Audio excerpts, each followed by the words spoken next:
as adversidades que você está vivendo. Decidiu você buscar a face do Eterno, e Ele conhece as tuas lágrimas, a tua dor e o problema que te visiteu.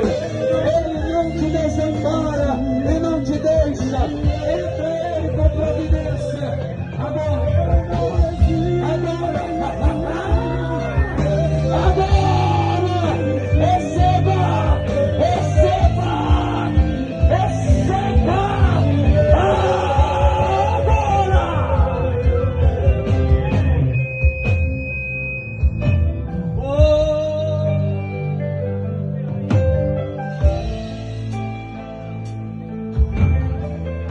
querido Deus, temos liberado nesta noite a ordem para que a enfermidade vá embora, no nome salvífico, poderoso, no nome real, o nome de Jesus, o nome que é acima de todo nome, o nome poderoso, o nome infalível, imutável, o nome extraordinário de Jesus Cristo.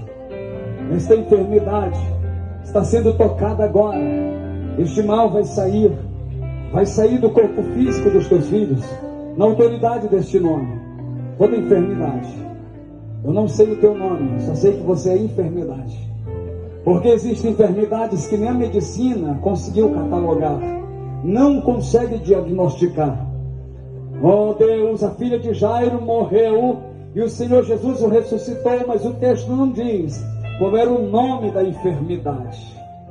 Mas Jesus, que tem poder sobre todas as enfermidades, aquela que é diagnosticada, que o médico diz o nome do mal, e aquela que a medicina diz desconhecemos, não sabemos o que é, está emagrecendo, está definhando, já fizemos bateria de exame.